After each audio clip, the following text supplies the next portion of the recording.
والسماء ذات البروج واليوم الموعود وشاهد ومشهود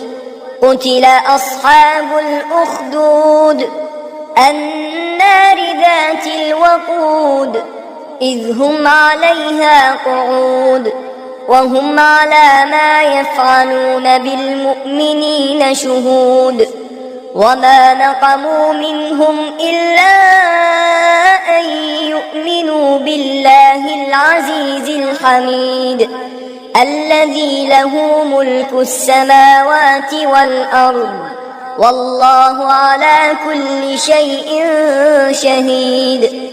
إن الذين فتنوا المؤمنين والمؤمنات ثم لم يتوبوا فلهم عذاب جهنم